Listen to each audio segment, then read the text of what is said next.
हम भारत की जलवायु डिस्कस कर रहे थे, उसी को आज कंटिन्यू करेंगे। हमने देखा कि भारत की जलवायु जो है वो मुख्य रूप से मॉनसून जलवायु है, ट्रॉपिकल मॉनसून क्लाइमेट है, जिसकी खास बात क्या है, ग्रीष्म ऋतु में वर्षा होना और seasonal reversal of monsoon winds, monsoon पवनों की दिशा में ऋतुवत आधार पर परिवर्तन होता है। भारत की जलवायु को प्रभावित करने वाले जो कारक हैं, फैक्टर्स, वो भी हम ऑलरेडी कर चुके हैं। इन्हें दो बड़े समूहों में बांटा जाता है, उच्चावच और स्थिति से संबंधित कारक, रिलीफ और लोकेशन रिलेटेड फैक्टर्स, और दूसरा है वायु दाब तथा पवनों से संबंधित कारक, मतलब प्रेशर और विंड से रिलेटेड फैक्टर्स। ये हम ऑलरेडी डिस्कस कर चुके हैं।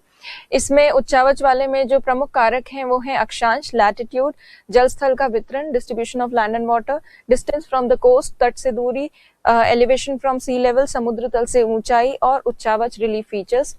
और प्रेशर और विंड्स वाले टॉपिक में है वायुमंडलीय दाब तथा धरातलीय पवनें। सरफेस विंड्स में क्या आती है, नॉर्थ ईस्ट मानसून विंड्स और साउथ वेस्ट मानसून विंड्स। अपर एयर सर्कुलेशन, ऊपरी वायु परिसंचरण, जिसमें क्या आती है, जेट स्ट्रीम्स। दो तरह की जेट स्ट्रीम भारत को प्रभावित करती है, भारत की जलवायु को प्रभावित करती है, एक तो पछुआ जेट स्ट्रीम और एक पूर्वा जेट स्ट्रीम। और साइक्लोन, चक्रवात, ये सब हम ऑलरेडी डिस्कस कर चुके हैं। फिर हमने देखा कि भारत की जलवायु को दो आधारों पर देखा जाता है, एक तो ऋतु के आधार पर, सीजनल बेसिस पर, और दूसरा देखा जाता है जलवायु के आधार पर, क्लाइमेटिक रीजन्स के बेसिस पर। फिर हमने ये भी डिस्कस किया था कि इंडियन मीटरोलॉजिकल डिपार्टमेंट जो है, इंडियन मीटरोलॉजिकल डिपार्टमेंट, भारत का मौसम विभाग, उसके अनुसार भारत में 4 प्रमुख जलवायु परिस्थितियां पाई जाती हैं, 4 प्रमुख ऋतुएं पाई जाती हैं, जिन ऋतुओं की हम जलवायु देखेंगे। तो सीजन्स जो हैं इंडिया में वो है विंटर सीजन मतलब शीत ऋतु, समर सीजन मतलब ग्रीष्म ऋतु, साउथ वेस्ट मानसून सीजन, दक्षिण पश्चिम मानसून की ऋतु, और लास्ट जो है वो है मानसून के निवर्तन की ऋतु, retreating monsoon season, retreating monsoon season. तो इन प्रमुख जलवायु परिस्थितियों को देखेंगे, इन सीजन्स की जलवायु परिस्थितियों को हम एक एक करके देखेंगे। इनमें से हम विंटर सीजन की क्लाइमेटिक कंडीशंस या जलवायु परिस्थितियां ऑलरेडी देख चुके हैं। आज की क्लास में हम समर की या ग्रीष्म ऋतु की जलवायु परिस्थितियां देखेंगे।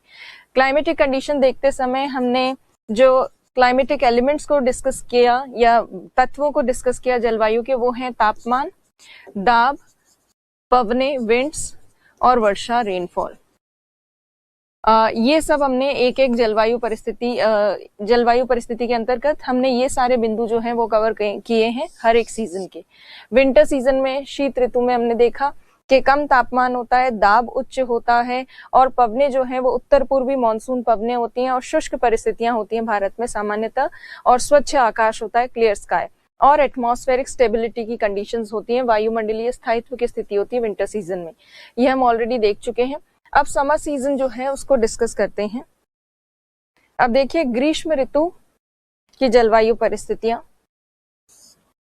जैसा हमने शीत ऋतु में देखा था कि ITC-Z जो है वो जब दक्षिणी गोलार्ध में चला जाता है, सदर्न हेमिस्फीयर में, तब शीत ऋतु की स्थिति बनती है, विंटर की कंडीशन।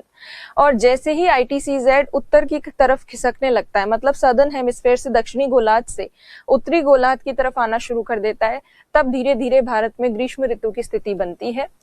तो समर सीजन जो है ITC-Z के नॉर्थवर्ड शिफ्टिंग की वजह से बनता है, नॉर्थवर्ड शिफ्टिंग या उत्तर की ओर गति करने के कारण। सर्दियों में तो मकर रेखा पर था ITC-Z, और गर्मियां आने पर धीरे धीरे वो उत्तर की तरफ खिसकना शुरू करता है। अब ये जो ग्रीष्म ऋतु है, समर सीजन, ये कब से कब तक है? तो इससे पहले वाला जो सीजन हमने देखा था विंटर सीजन, वो दिसंबर से फरवरी तक था। तो ये जो समर सीजन है ये मार्च से लेकर और मई के बीच में पाया जाता है। मार्च, अप्रैल, मई के महीने जो हैं वो ग्रीष्म ऋतु के महीने माने जाते हैं। इनमें से सबसे गर्म महीना जो है, सबसे गर्म महीना माना जाता है मई के महीने को। अब ये जो मई का महीना है ये इस सीजन का सबसे गर्म महीना है, पूरे साल का नहीं, इस सीजन का सबसे गर्म महीना मई का महीना है। और उसके साथ साथ इस सीजन में क्योंकि बहुत ज्यादा उच्च तापमान है, हाई टेम्परेचर है, इसी वजह से क्या होता है, जब भी टेम्परेचर हाई होता है तो प्रेशर क्या हो जाता है, लो हो जाता है। तो इस ऋतु के दौरान, इस कंडीशन में, इस सीजन में लो प्रेशर कंडीशंस देखने को मिलती है इंडिया पर, निम्न दाब परिस्थितियां। और जब भी निम्न दाब परिस्थितियां होती हैं भारत पर, तो उसके आसपास महासागरीय क्षेत्र में उसकी तुलना में हमें उच्च दाब मिलता है, हाई प्रेशर मिलता है। और फिर हाई प्रेशर से विंड्स चलती हैं लो प्रेशर की तरफ। तो इस सीजन में क्योंकि इंडिया के ऊपर लो प्रेशर बन चुका होता है, इसीलिए दक्षिण पश्चिम मॉनसून पवनें चलना प्रारंभ कर चुकी होती हैं। मॉनसून विंड्स जो हैं ये स्टार्ट हो जाती हैं, पर ये दक्षिण पश्चिम मॉनसून पवनें भारत में पूर्ण रूप से वर्षा नहीं लेकर आती हैं। वर्षा इसके बाद वाले सीजन में होगी, जो है साउथ वेस्ट मॉनसून विंड्स का सीजन, या फिर वर्षा ऋतु जो है जून जुलाई अगस्त के दौरान, तब प्रॉपर बारिश होगी इंडिया में। इस समय प्रॉपर बारिश शुरू नहीं हो पाती, पर थोड़ा बहुत कुछ एक भागों में थोड़ी बूंदाबांदी या थोड़ी बहुत वर्षा होती है, जिसे कहते हैं मॉनसून पूर्व वर्षा या प्री मॉनसून रेनफॉल। तो प्री मॉनसून रेनफॉल जो है वो देखने को मिलती है इंडिया में। प्रॉपर रेनफॉल स्टार्ट नहीं होती, क्योंकि आपको याद है क्यों वर्षा नहीं होती। अप्रैल और मई में लो प्रेशर के बावजूद वर्षा का ना होना इस वजह से संभव हो पाता है, क्योंकि इस समय दक्षिणी जो शाखा है जेट स्ट्रीम की, सदर्न ब्रांच जो है जेट स्ट्रीम की, वो नदर्न इंडिया पर उसका प्रभाव अभी भी रहता है। और जब तक जेट स्ट्रीम ऊपर इंडिया के बनी रहेगी, तो कितना भी संवहन हो, कन्वेक्शन कितना भी हो, वायु कितनी भी ऊपर जाए गर्म होके, वो जेट स्ट्रीम जो है वो उसको रोक लेती है एक सीमा तक ऊपर जाने के बाद। और इसीलिए जो ऊपर उठती है वायु वो ज्यादा ऊंचा नहीं जा पाती और बादल निर्माण नहीं कर पाती, और इसीलिए वर्षा नहीं होती संपूर्ण भारत में। तो ये गर्मियों की बेसिक कंडीशंस हैं। तो देखिए जलवायु परिस्थितियों में ITCZ starts moving towards northern hemisphere March से मई के बीच में। सबसे गर्म महीना मई का होता है, काफी उच्च तापमान होता है, निम्न दाब होता है, दक्षिण पश्चिम मानसून पवनें शुरू हो जाती हैं और मानसून पूर्व वर्षा थोड़ी बहुत भारत में होने लगती है। तो ये परिस्थिति है ग्रीष्म ऋतु की। अब ग्रीष्म ऋतु में हम तापमान परिस्थितियां देखेंगे। तो देखिए टेम्परेचर कंडीशंस जो हैं वो अक्सर दर्शाई जाती हैं आइसोथर्म लाइंस के द्वारा। आइसोथर्म लाइंस, या जिनको हम कहते हैं समताप रेखाएं। समताप रेखाओं के माध्यम से हम दर्शाते हैं तापमान परिस्थितियां। और भारत के मैप पर जो प्रमुख समताप रेखाएं ग्रीष्म ऋतु में देखने को मिलती है गर्मियों में, वो है 32 डिग्री सेल्सियस की ये वाली समताप रेखा आइसोथर्म लाइन, ये 30 डिग्री सेल्सियस की आइसोथर्म लाइन, ये 28 डिग्री सेल्सियस की समताप रेखा और ये 30 डिग्री सेल्सियस की समताप रेखा। तो लगभग अगर संपूर्ण भारत पे हम देखें तो औसत स्तर पे, एवरेज बेसिस पे इंडिया में जो टेम्परेचर कंडीशंस पाई जाती हैं वो 30 डिग्री सेल्सियस के आसपास पाई जाती हैं। सबसे ज्यादा उच्च तापमान हमें देखने को मिलता है उत्तर पश्चिमी भारत में, जहां पर ये नॉर्थ वेस्टर्न इंडिया वाला जो पार्ट है, स्पेशली वेस्टर्न इंडिया, राजस्थान वाला जो पार्ट है, वेस्टर्न डेजर्ट वाला, मरुस्थल वाला, वहां पर सबसे ज्यादा उच्च तापमान देखने को मिलता है। और जैसे जैसे हम साउथ की तरफ आते हैं, दक्षिण की तरफ आते हैं, वैसे वैसे तापमान में विषमता थोड़ी कम देखने को मिलती है। उसके बावजूद थोड़ा सा कोरोमंडल तट जो है, कोरोमंडल कोस्ट, उसका टेम्परेचर फिर भी तुलनात्मक रूप से थोड़ा हाई होता है, उच्च होता है।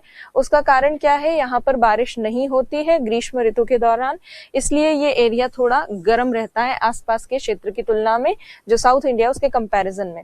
और बाकी साउथ इंडिया वाला क्षेत्र आप देखेंगे 28 डिग्री सेल्सियस वाले जोन में है, तो काफी कम टेम्परेचर है ओवरऑल साउथ इंडिया में नॉर्थ इंडिया की तुलना में। तो उत्तर भारत जो है उसमें हमें विषम तापमान परिस्थितियां देखने को मिलती हैं। विषम तापमान परिस्थितियां मतलब इंटेंस टेम्परेचर कंडीशंस आपको देखने को मिलेगी नॉर्थ इंडिया में। इंटेंस टेम्परेचर कंडीशंस इसलिए मिलेंगी क्योंकि नॉर्थ इंडिया वाला भाग जो है वो जल से काफी दूर है, इसी वजह से यहाँ पर महाद्वीपीय प्रभाव देखने को मिलता है। महाद्वीपीय प्रभाव का मतलब कॉन्टिनेंटल इफेक्ट, और कॉन्टिनेंटल इफेक्ट के कारण गर्मियां बहुत गर्म होती हैं, सर्दियां बहुत ठंडी होती हैं। तो यहाँ पर ये आइसोथर्म लाइंस जो हैं, समताप रेखाएं, ये एक एवरेज बेसिस पर बनाई गई हैं इंडिया के मैप पर। अदरवाइज हम रियल में देखें अगर, तो आपको ध्यान है कि अप्रैल मई में राजस्थान में और उसके आसपास वाले क्षेत्रों में ये 32 डिग्री तो बहुत कम है। हमारे यहाँ तो टेम्परेचर बहुत ज्यादा हाई हो जाता है, 40 तक भी पहुंच जाता है, तो काफी ज्यादा हाई टेम्परेचर रहता है। ये 32 तो सिर्फ दिखाने के लिए एक एवरेज बेसिस पे आइसोथर्म लाइन है, वरना उत्तर भारत में बहुत ही ज्यादा तीव्र तापमान परिस्थितियां हमें देखने को मिलती है। रिकॉर्ड ब्रेक जो है गर्मी पड़ती है उत्तर भारत में, तो उत्तर भारत में काफी विषम तापमान परिस्थितियां देखने को मिलती है। उसकी तुलना में दक्षिण भारत में अगर देखें, साउथ इंडिया में, तो साउथ इंडिया में मृदु तापमान परिस्थितियां देखने को मिलती हैं। मृदु तापमान परिस्थितियां मतलब मॉडरेट टेम्परेचर रहता है, ज्यादा गर्म नहीं रहता, मॉडरेट टेम्परेचर मतलब 28 से 30 के आसपास रहता है साउथ इंडिया में, बहुत ज्यादा हाई टेम्परेचर नहीं रहता है। और दक्षिण भारत में मृदु तापमान परिस्थितियों का कारण क्या है? जल का समकारी प्रभाव, समकारी प्रभाव, जल का समकारी प्रभाव या जो ओशनिक वाटर है उसका जो मॉडरेट इफेक्ट है, उसकी वजह से साउथ इंडिया में बहुत तेज गर्मी नहीं पड़ती है गर्मियों के दौरान। तो ये टेम्परेचर कंडीशंस इंडिया में देखने को मिलती है। लगभग भारत में 30 डिग्री सेल्सियस के आसपास तापमान पाया जाता है औसत स्तर पे। नॉर्थ और साउथ इंडिया का एवरेज निकाल लें अगर तो 30 डिग्री के आसपास हमें देखने को मिलता है टेम्परेचर। नॉर्थ इंडिया में ज्यादा, साउथ इंडिया में कम टेम्परेचर। तो ये ग्रीष्म ऋतु की तापमान परिस्थितियां हैं। जब एग्जाम में आप बनाएं या फिर समर सीजन के टेम्परेचर की बात करें लॉन्ग आंसर में या अदरवाइज, तो आपको ये वाला मैप जरूर से बनाना है, तो ये आपको याद करना पड़ेगा। अब देखिए टेम्परेचर कंडीशंस हमने देख ली, अब हम बात करेंगे दाब परिस्थितियों की, प्रेशर कंडीशंस की। प्रेशर कंडीशंस जो हैं वो टेम्परेचर पर, तापमान पर निर्भर करती हैं।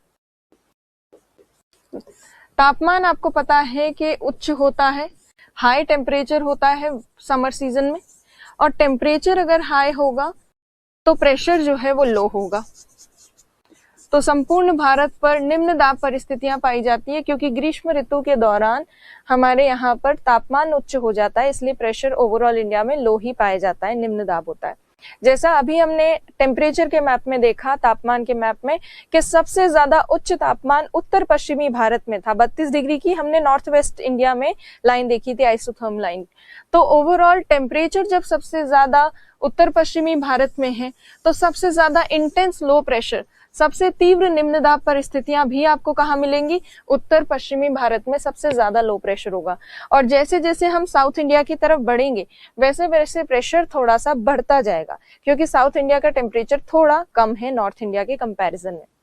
तो इंडिया में अगर देखें तो 997 MB से लेकर और 1009 MB के बीच दाब परिस्थितियां देखने को मिलती है। MB मतलब मिली बार, तो 1009 MB तक हमें प्रेशर कंडीशंस देखने को मिलती है। तो 997 हमें कहाँ देखने को मिलेगी? 997 MB की जो समदाब रेखा है, आइसोबार लाइन, वो हमें पश्चिमी राजस्थान वाले भाग में देखने को मिलती है 997 MB। जैसे जैसे हम साउथ इंडिया की तरफ आते हैं वैसे वैसे हमें प्रेशर थोड़ा सा बढ़ता नजर आता है और सबसे उच्च दाब जो है 1009 MB का प्रेशर वो हमें साउथ इंडिया में देखने को मिलता है, लगभग मलाबार तट वाले क्षेत्र में। तो भारत में 997 MB से 1009 MB के बीच में प्रेशर कंडीशंस देखने को मिलती हैं। उत्तर भारत जो है नॉर्थ इंडिया, उसमें क्योंकि विषम तापमान परिस्थितियां हैं इसीलिए बहुत तीव्र निम्न दाब परिस्थितियां होती हैं, इंटेंस लो प्रेशर कंडीशंस होती हैं नॉर्थ इंडिया में, तीव्र निम्न दाब परिस्थितियां। नॉर्थ इंडिया में भी कहा, स्पेशली नॉर्थ वेस्टर्न इंडिया, उत्तर पश्चिमी भारत में। और साउथ इंडिया में हमें तुलनात्मक रूप से थोड़ा लो प्रेशर कम देखने को मिलता है, लो प्रेशर जो है वो थोड़ा सा बढ़ जाता है साउथ इंडिया में क्योंकि वहां पे टेम्परेचर ज्यादा है। तो प्रेशर कंडीशंस कुछ इस तरह की हमें देखने को मिलती है। इसमें अगर ये वाले मैप की बात करें, ये एनसीईआरटी का मैप है। एनसीईआरटी में कौन सी क्लास? क्लास 11th का मैप है, 11th क्लास की जो एनसीईआरटी की बुक है इंडियन ज्योग्राफी की, उसका ये मैप है। और ये जो है ये लाइंस है, आइसोबार लाइंस, समदाब रेखाएं, ये 997 MB की, ये 999 MB, 998 MB की, फिर ये है 999 MB की, ये आगे 1000 MB की लाइन, ये 1001 MB की लाइन, उसके बाद 1002 MB, 3, 4, 5, 6, 7, 8, 9।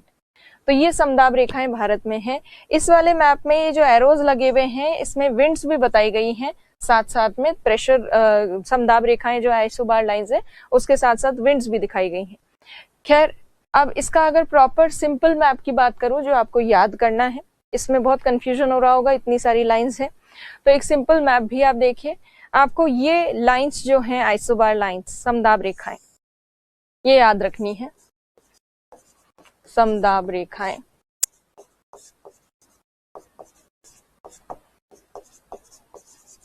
आइसोबार लाइंस, इसमें देखिए सबसे पहले ये है 997 MB, फिर 998 MB, फिर 999, 1000, 1001, 1002, 3, 4, 5, 6, 7, 8, 9।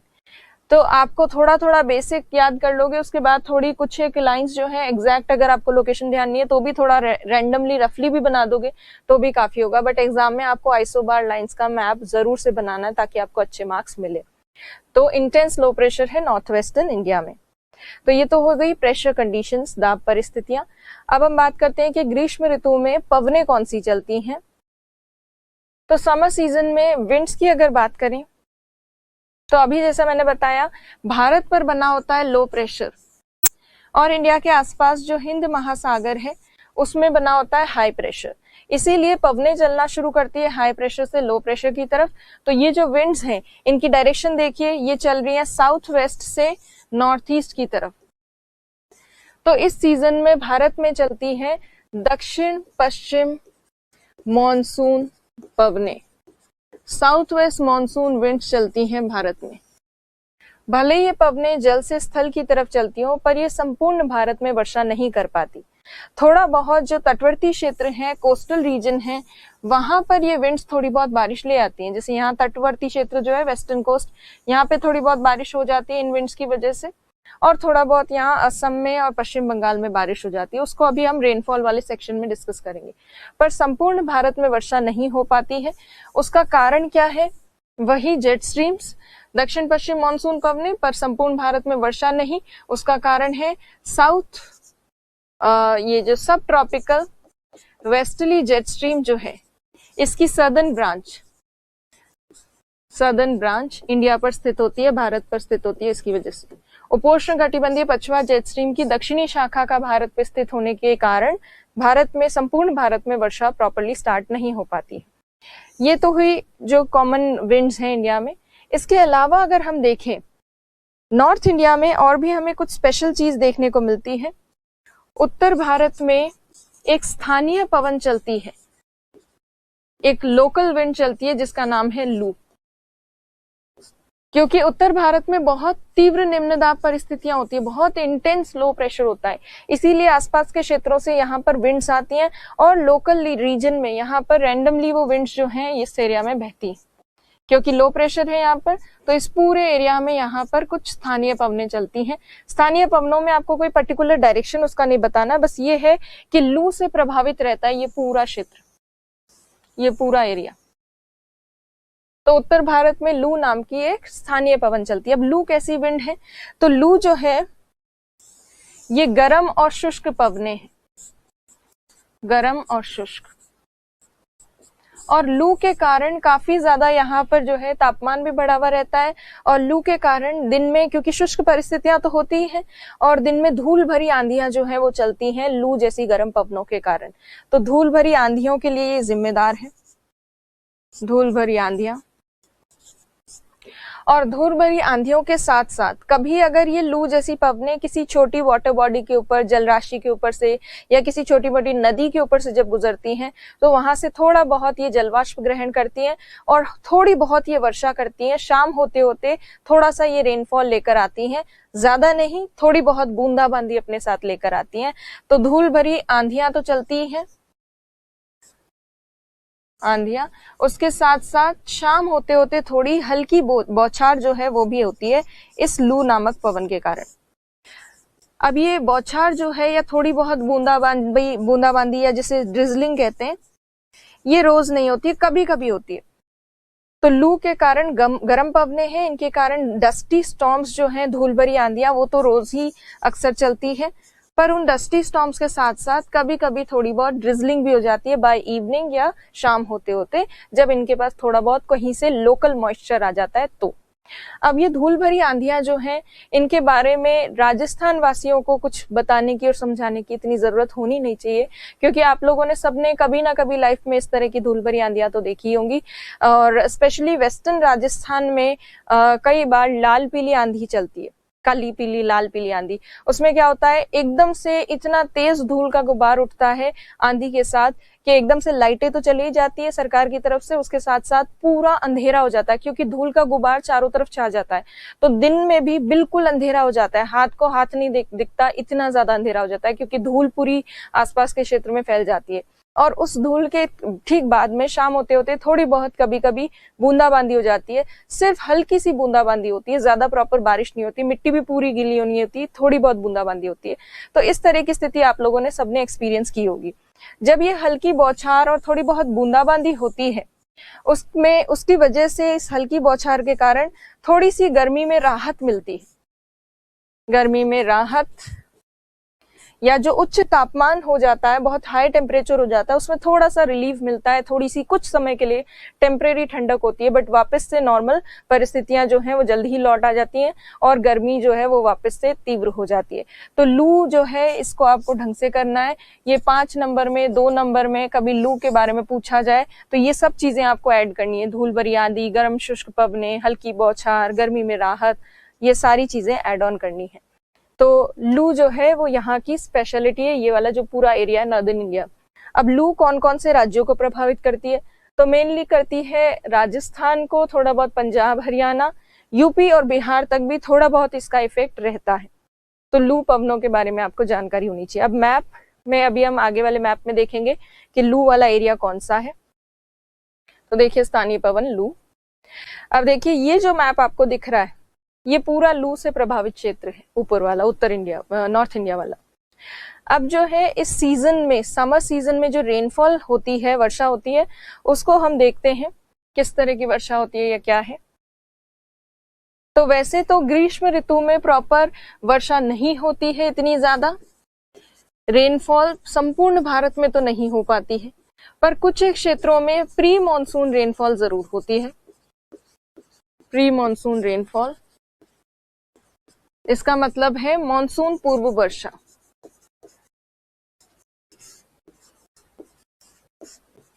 और मॉनसून पूर्व वर्षा जो होती है इसके बारे में थोड़ा बहुत हमने डिस्कस किया था जब हमने तटवर्ती मैदान किए थे, कोस्टल प्लेन्स। अब मॉनसून, प्री मॉनसून रेनफॉल में मोस्टली प्री मॉनसून रेनफॉल आपको वेस्टर्न कोस्ट में होती हुई नजर आएगी। पश्चिमी तट जो है भारत का वहां पे नजर आती है, और पश्चिमी तट पे, वेस्टर्न कोस्ट पे जो मॉनसून पूर्व वर्षा होती है उसे जाना जाता है आम्र वर्षा के नाम से, जिसको मैंगो शावर भी कहते हैं। तो एक तो मैंगो शावर के रूप में वर्षा होती है, मैंगो शावर, और दूसरी वर्षा जो है वो कहलाती है चेरी ब्लॉसम। Cherry blossom. अब चेरी ब्लॉसम और मैंगो शावर ये हम पहले भी थोड़ा बहुत देख चुके हैं।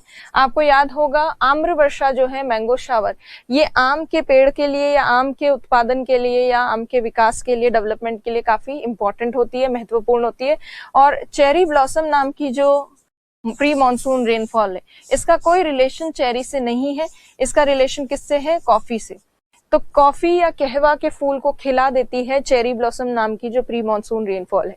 ज्यादातर इंडिया में वेस्टर्न कोस्ट पे ही प्री मॉनसून रेनफॉल होती है, परंतु यहाँ पर थोड़ा सा एक कुछ क्षेत्र है पश्चिम बंगाल और असम का, ये वाला। इस पश्चिम बंगाल और असम वाले क्षेत्र में भी थोड़ी बहुत मॉनसून से पहले वर्षा होती है।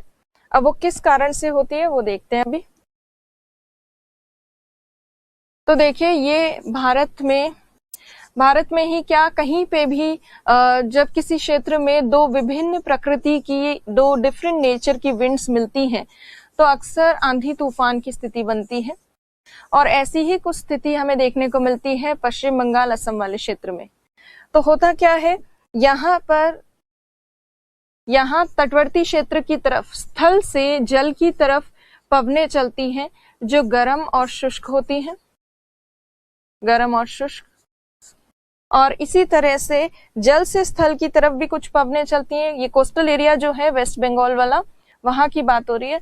वहां पर, ये बांग्लादेश वाला एरिया छोड़ दीजिए, पश्चिम बंगाल वाले एरिया की बात करें हम, फिर वहां पे जल से स्थल की तरफ जो पवनें चलती हैं वो होती है ठंडी और आर्द्र, ठंडी आर्द्र पवनें। तो पश्चिम बंगाल के तटवर्ती क्षेत्र में, वेस्ट बंगाल के कोस्टल रीजन में गर्म और शुष्क पवने और ठंडी और आर्द्र पवने, दो डिफरेंट नेचर की विंड्स हैं। ये अलग अलग प्रकृति की पवने जैसी ही मिलती हैं, तो ऐसी डिफरेंट नेचर की विंड्स के मिलते ही क्या आता है, तूफान आता है, स्टॉर्म आता है, आंधी आती है। तो इस तरह की आंधी तूफान की स्थिति यहाँ पश्चिम बंगाल में बनती है, और पश्चिम बंगाल के साथ साथ यहाँ पर असम में भी उसका प्रभाव देखने को मिलता है। और ये जो तूफान बनता है यहाँ पर इन ठंडी गर्म पवनों के मिलने से, उसे कहते हैं वज्र तूफान। वज्र तूफान, या इंग्लिश में इसको कहा जाता है थंडरस्टॉर्म। थंडरस्टॉर्म। तो यहाँ असम और वेस्ट बंगाल में वज्र तूफान या थंडरस्टॉर्म की वजह से थोड़ी बारिश होती है। अब ये जो बारिश है या ये थंडरस्टॉर्म जो है, इसको क्या कहा जाता है?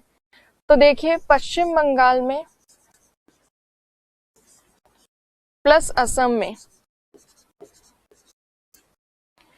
गर्मियों में बैसाख के महीने में शाम को विनाशकारी या बहुत तेज पवनें चलती हैं, और उन तेज पवनों के कारण आते हैं तूफान या वज्र तूफान, थंडरस्टॉर्म।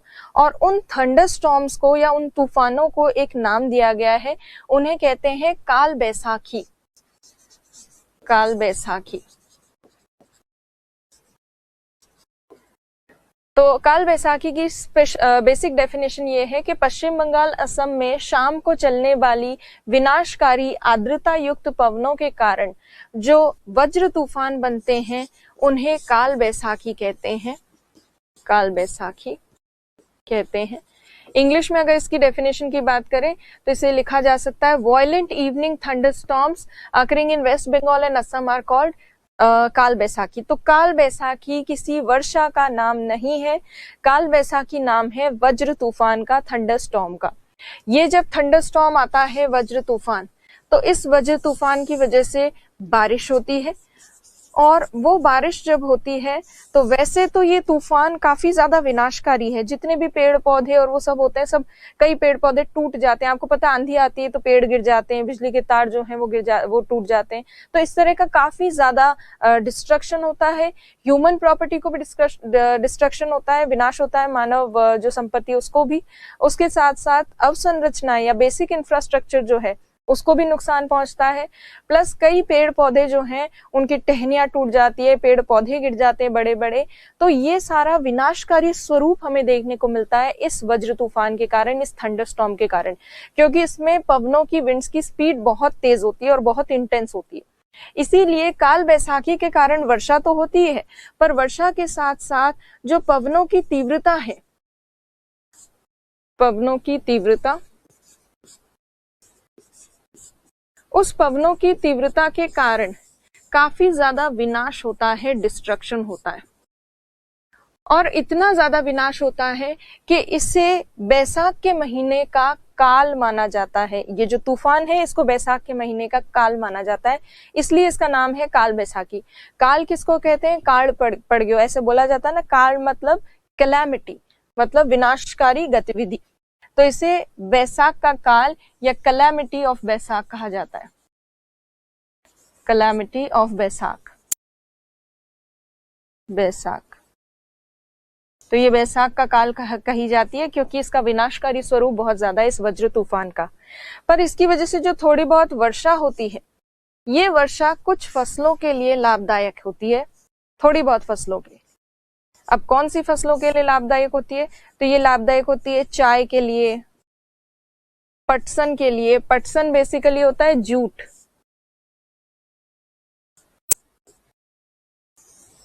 तो चाय, पटसन, चावल, इन सब फसलों के लिए थोड़ी बहुत ये जो वर्षा होती है इस तूफान के कारण, वो थोड़ी बहुत लाभदायक होती है। और इसीलिए ये जो वर्षा हो रही है, इसको एक नाम और दिया जाता है, इस वर्षा को कहते हैं टी शावर। ये जो वर्षा हो रही है चाय की खेती के लिए लाभदायक है, इसलिए इस वर्षा को टी शावर भी कहा जाता है। उसके साथ साथ आप काल बैसाखी को अगर देखेंगे तो यहाँ ये काल बैसाखी नाम का तूफान क्यों बना? क्योंकि दो भिन्न प्रकृति की पवनें मिली हैं। और उसमें स्पेशली भूमिका किसकी है, ये जो गर्म पवन आ रही है उत्तर पश्चिमी दिशा से, नॉर्थ वेस्टर्न डायरेक्शन से, ये नॉर्थ वेस्ट से साउथ ईस्ट की तरफ जो पवनें आ रही है और सीधा आके ये तटवर्ती क्षेत्र में जो आर्द्र पवनें हैं उनसे मिल रही है। इसीलिए इस काल बैसाखी को एक और नाम दिया जाता है, इसे नॉरवेस्टर भी कहते हैं। नॉरवेस्टर इसलिए क्योंकि उत्तर पश्चिम से आने वाली पवनों के कारण बन रही है, इसलिए नॉरवेस्टर। तो काल बैसाखी को नॉरवेस्टर भी कहा जाता है क्योंकि ये नॉर्थ से आने वाली, ये नॉर्थ वेस्ट से आने वाली विंड्स के कारण बनता है।